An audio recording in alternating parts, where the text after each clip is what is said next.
Kamakailan nga ay bumili tayo ng PCX 160 netizens at nakita natin na merong bagong chinichismis na PCX killer daw. Yan na nga ang pinakabagong Fortress 160 ng QJ Motors. Kaya syempre, hindi natin palalagpasin to at titignan natin kung sino ba talaga sa dalawa ang maghahari pagdating sa touring scooter category. So bigyan natin ng comparison video ang PCX 160 versus Fortress 160. Tara!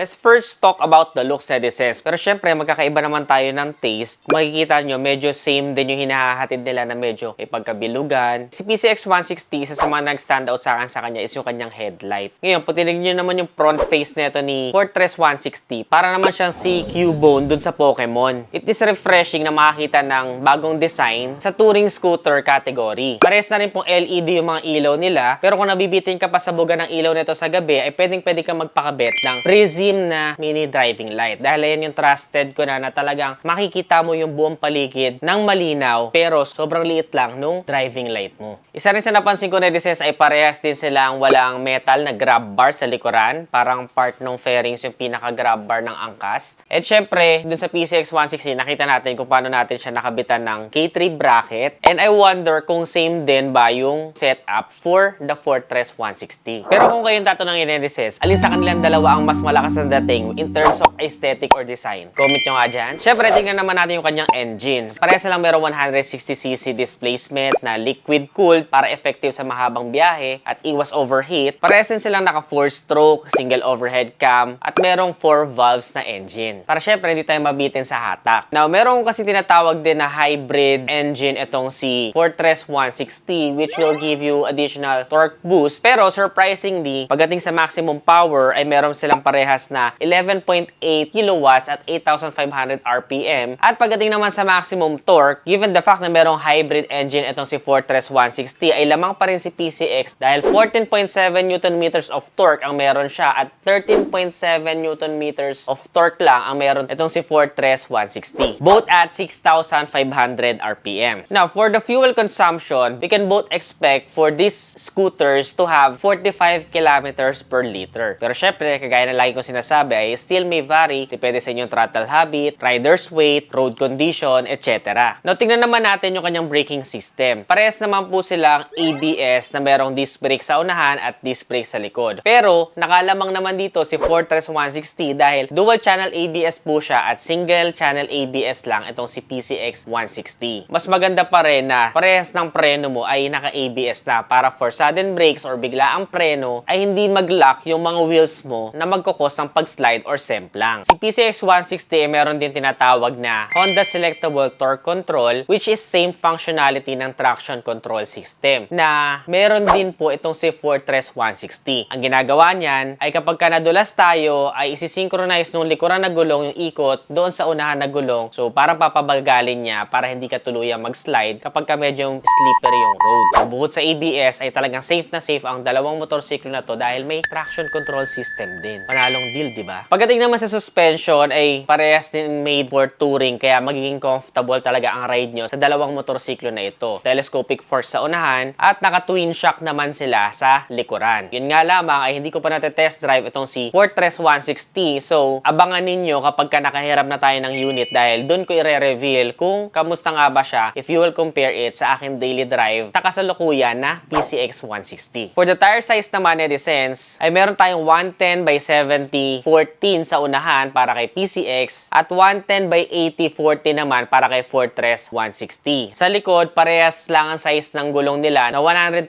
by 70 13. 13 sa likuran at 14 sa unahan yung mga wheels. Parehas din silang naka-max or cast wheel. For the fuel tank capacity ay meron din po silang parehas na 8 liters. So talagang ang ganda ng laban nito dahil marami silang pagkakaparehas. Ngayon, pag usapang ground clearance naman, merong 134 mm na ground clearance si si PCX 160, habang above average naman na 140mm itong si Fortress 160. So kung medyo mahilig ka sa mga matataas na ground clearance na hindi sumasayad sa mga humps or pwedeng kahit papano ay makatawid sa mga lubak-lubakan or mga semi-off-road na lugar, ay pwede ka kay Fortress 160. Pero kung gusto mo naman ng low center of gravity for better stability and handling, ay dun ka naman kay PCX 160. For the seat height, parehas lang na Asian height friendly ang dalawang motorsiklo na ito, pero kung kagaya kita na medyo short rider, ay mas papabor sa'yo si Fortress 160 dahil 755mm yung kanyang seat height. Kung medyo mas matangkad-tangkad ka naman, you can go for PCX na mayroong 764mm. Pero millimeters lang naman yung difference nila. Parehas din pong digital yung kanilang meter panel netizens. Pero ay isa sa napansin ko na nakakatuwa dito kay Fortress 160 ay meron po siyang screen mirroring, kaya kung mag-Waze ka or Google Maps ay pwedeng makita mo kung ano yung exact same screen ng smartphone mo. Kaya hindi mo na kailangan magpalagay ng cellphone holder. At pwedeng maging safe dun sa side pockets yung inyong mga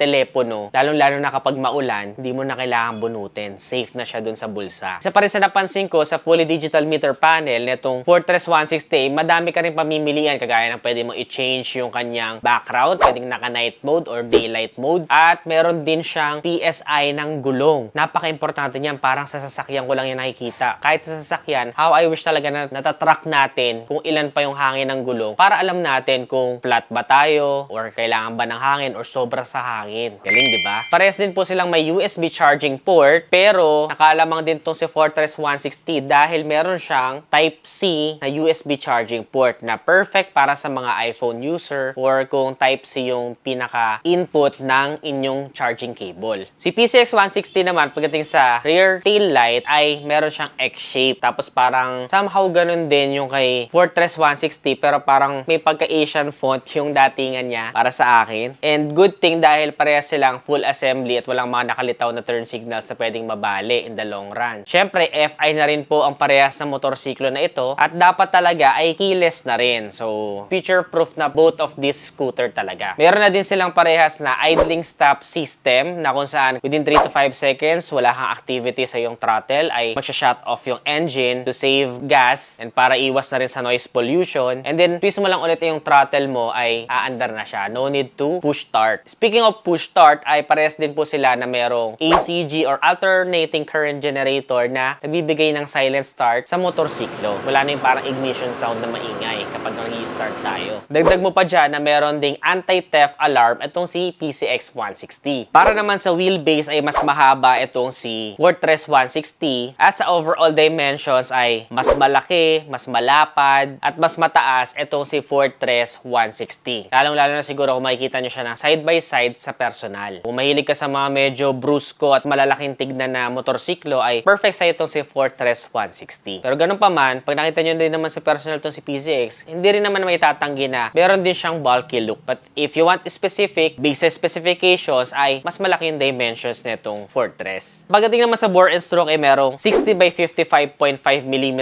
si PCX at 57.3 by 58.1mm naman itong si Fortress 160. At sa bigat naman ay mas magaan ng 1 kg itong si PCX 160 for 131 kg at 132 kg naman si Fortress 160. So depende sa inyo kung anong mas gusto nyo, mabigat ba or mas magaan. Pwedeng mas magaan para mas matipid sa gas or mas mabigat para mas stable lalo na sa high speed. Mapapansin nyo din yung kanilang ergonomic design. Parehas silang may windshield sa unahan that will give us comfort para sa aerodynamics na hindi tayo napapaspasan ng hangin kapag umaandar. At pagdating naman sa available colors ay meron tayong matte solar red metallic, matte gunpowder black metallic, pearl fadeless white, asteroid black metallic, and before ay meron ding gray itong si PCX 160. Pagdating naman kay Fortress ay merong white, black, gray, and silver na available colors. Para mapanatili ko nga rin makintab at hindi nangungupas yung fairings ng motorsiklo ko, ay personally use Extreme One Protection Spray dahil bukod sa kumikintab na yung motor ko ay napoprotektahan pa siya sa mga harmful outside condition kagaya ng sunlight, dirt, and pollution. Para sa inyo, netizens, anong pinakamagandang kulay ng motorsiklo? Comment nyo nga sa ibaba. Or kung may idadagdag ba kayong kulay, ano kaya yung pwedeng idagdag nilang kulay ng motorsiklo. At syempre, ang pinakamalaking katanungan, kahit na gusto mo ang isa sa motorsiklo na to, ay kakayanin ba ng budget mo? So, magkano nga ba ang presyo ng motorsiklo na ito? Si PCX 160 ay merong presyong 149,900 pesos para sa ABS version at mas mura naman ng